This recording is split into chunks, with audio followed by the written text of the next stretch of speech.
আসসালামু আলাইকুম সুপ্রিয় শিক্ষার্থী বন্ধুরা, কি অবস্থা? আমি কেমন আছি সকলে?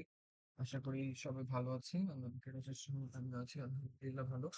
তো আজকে আমরা আমাদের 15 নম্বর লেকচারটা শুরু করবো ইনশাল্লাহ। অলরেডি আমরা 14টা লেকচার কমপ্লিট করেছি।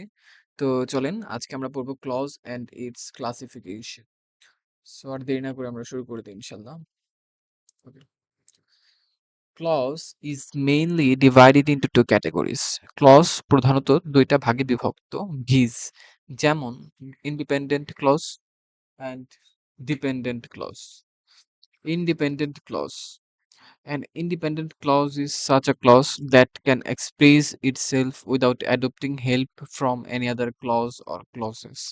Independent clause হচ্ছে এমন একটা clause that can express itself যেটা নিজেকে এক্সপ্রেস করতে পারে, প্রকাশ করতে পারে without adopting help from any other clause or clauses. অন্য কোনো ধরনের ক্লজ বা ক্লজের সাহায্য ছাড়াই। তাহলে ইন্ডিপেন্ডেন্ট বা স্বাধীন ক্লজ হচ্ছে এমন একটা ক্লজ যেটা অন্য কোনো ক্লজ বা ক্লজের সাহায্য ছাড়াই নিজেই নিজের অর্থ সম্পূর্ণরূপে প্রকাশ করতে পারে। ডিপেন্ডেন্ট ক্লজ, আর dependent clause is such a clause that cannot express itself without adopting help from the independent clause. আর ডিপেন্ডেন্ট ক্লজ মানে অধীন ক্লজ যেটা, সেটা হচ্ছে এমন একটা ক্লজ যেটা ইন্ডিপেন্ডেন্ট ক্লজের সাহায্য ছাড়া নিজেই নিজের অর্থ প্রকাশ করতে পারে না। আর dependent clause is such a clause that can not express itself without adopting help from independent clause. ঠিক আছে, আমরা দুইটা ডেফিনেশন পড়লাম। চলেন আমরা এখন কিছু এক্সাম্পল পড়ার চেষ্টা করি ইনশাল্লাহ। তো এখানে আছে if Sara recalls my favour, if Sara recalls my favour মানে যদি সারা আমার উপকারের কথা মনে রাখতো, she will not rejected my proposal, সে কখনোই আমার প্রস্তাব প্রত্যাখ্যান করতো না, করবে না। হ্যাঁ, সরি, এটা হবে এরকম যে if Sara recalls my favour, যদি সারা আমার উপকারের কথা মনে রাখে, she will not rejected my proposal, সে আমার প্রস্তাব প্রত্যাখ্যান করবেন না। সো এখানে দেখেন if Sara recalls my favour.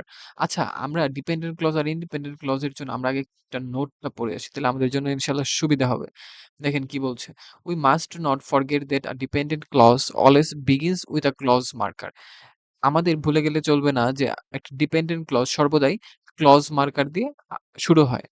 Although the very clause marker may remain silent in some cases, যদিও কিছু কিছু ক্ষেত্রে এই ক্লজ মার্কারটা কি থাকে, সাইলেন্ট থাকে। মানে ক্লজ মার্কারটা আছে কিন্তু সেন্টেন্সে বসে না, এটা বুঝে নিতে হবে। The clause marker actually paralysis the dependent clause, clause marker প্রকৃতপক্ষে ডিপেন্ডেন্ট ক্লজকে প্যারালাইজ করে দেয়, মানে ডিপেন্ডেন্ট ক্লজটাকে একেবারে অন্য একটা বিষয়ের উপর নির্ভরশীল করে দেয়। ঠিক আছে, clause marker actually paralyzes the dependent clause. Some of the most important clause markers are if, where, who, which, whom, when, as, since, though, that, because, for, how, what, why. Okay, এগুলো হচ্ছে most important clause markers. তাহলে clause marker দিয়ে শুরু হবে যে ক্লজটা, সেটি হবে আমাদের dependent clause. So my dear student, চলো আমরা এখন এক্সাম্পল গুলো পড়ি।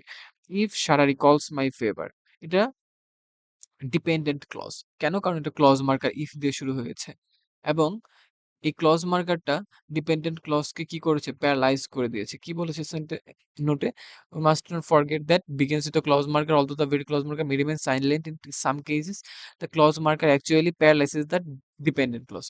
মানে ক্লজ মার্কারটা ডিপেন্ডেন্ট ক্লজকে কি করে দেয়, প্যারালাইজ করে দেয়।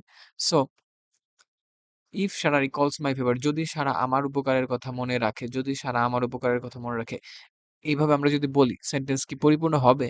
হবে না। কারণ এখানে যে ক্লজ মার্কারটা আছে এটা সেন্টেন্সটাকে কি করে দিয়ে, ডিপেন্ডেন্ট ক্লজটাকে প্যারালাইজ করে দিয়েছে। She will not rejected my proposal, সে আমার প্রস্তাব প্রত্যাখ্যান করবে না। সো দেখেন, she will not rejected my proposal, এটা ইন্ডিপেন্ডেন্ট ক্লজ, এটা কিন্তু নিজে নিজের অর্থ সম্পূর্ণরূপে প্রকাশ করতে পেরেছে। সো এটা আমাদের ইন্ডিপেন্ডেন্ট ক্লজ। আর এই ডিপেন্ডেন্ট ক্লজটা ইন্ডিপেন্ডেন্ট ক্লজের উপর নির্ভরশীল। আমরা যদি ইন্ডিপেন্ডেন্ট ক্লজটাকে নিয়ে টোটাল অর্থটা করি তাহলে সম্পূর্ণ অর্থ প্রকাশ পায়, ডিপেন্ডেন্ট ক্লজের অর্থটা প্রকাশ পায়। If Sara recalls my favour, যদি সারা আমার উপকারের কথা মনে রাখে তাহলে সে আমার প্রস্তাব প্রত্যাখ্যান করবে না, রাইট? সো ২ টা মিলায় করলে আমাদের সেন্টেন্সের অর্থটা পরিপূর্ণ হয়। বাট একাকী সিঙ্গেল আমরা যদি এই ইফ শা রিকলস মাই ফেভার এটা করি হবে না। কিন্তু she will not rejected my proposal এই ইন্ডিপেন্ডেন্ট ক্লজটা আবার পরিপূর্ণ অর্থ দিবে। বুঝতে পারলাম? আচ্ছা পরেরটা দেখেন, "As the people of Bangladesh consume trans fat" যেহেতু বাংলাদেশের মানুষেরা বেশি ট্রান্স ফ্যাট গ্রহণ করে, আ they are at high risk of cardiac disease তারা ওই হৃদরোগের একটা উচ্চ ঝুঁকির মধ্যে রয়েছে। তাহলে অ্যাস, অ্যাসটা কি? Clause marker. ক্লজ মার্কার দিয়ে শুরু হয় এই পার্টটুকু ডিপেন্ডেন্ট ক্লজ। কারণ এইটুকু কিন্তু আমাদের পরিপূর্ণ অর্থ দিচ্ছে না। দেখেন as the people of Bangladesh consume trans fat যেহেতু বাংলাদেশের লোকেরা ট্রান্স ফ্যাট গ্রহণ করে। তাতে কি হয়? এটা কিন্তু আমরা পরিপূর্ণ অর্থ পাই না। পরের লাইনটায় they are at high risk of cardiac disease তারা হৃদরোগের একটা উচ্চ ঝুঁকির মধ্যে রয়েছে বা আছে। ওকে? তো এইটুক দিলে আবার আমাদের পরিপূর্ণ অর্থটা প্রকাশ পায়। আর সিঙ্গেল মানে একাকী এইটুক কিন্তু সম্পূর্ণ অর্থ মানে একটা পরিপূর্ণ অর্থ দিচ্ছে। they are at high risk of cardiac disease সেটা হবে আমাদের ইন্ডিপেন্ডেন্ট ক্লজ। তারপরে দেখেন ডোনাল্ড রিস্ক। ডোনাল্ড ঝুঁকির মধ্যে ছিল when he confirmed a landslide polls victory যখন সে একটা ল্যান্ডস্লাইড পোল বিজয় নিশ্চিত করেছিল। সো হোয়েন ক্লজ মার্কার দিয়ে শুরু যে part when he confirmed a landslide polls victory এটা ডিপেন্ডেন্ট ক্লজ কারণ যখন সে ল্যান্ডস্লাইড পোল বিজয় নিশ্চিত করেছিল এরকম থাকলে কিন্তু আমাদের পরিপূর্ণ অর্থ প্রকাশ পায় না। কিন্তু আমরা যদি বলি ডোনাল্ড রিস্ক ডোনাল্ড কিসে ছিল ঝুঁকির মধ্যে ছিল তার পরিপূর্ণ অর্থ প্রকাশ পেয়ে যায়। সো ডোনাল্ড রিস্ক এটা হচ্ছে independent clause. So my dear student আমাদের আজকে এই পর্যন্ত থাকবে এক্সাম্পল তিনটা আপনারা বারবার ভিডিওটা দেখবেন তাহলে আশা করি বুঝতে পারবেন। আর যদি কোনো প্রবলেম হয় আমাকে কমেন্টে জানাবেন এবং আমার ইউটিউব চ্যানেলটা সাবস্ক্রাইব করে দিবেন। ধন্যবাদ আপনাদের সবাইকে। আসসালামু আলাইকুম ওয়া রাহমাতুল্লাহি ওয়া বারাকাতুহু।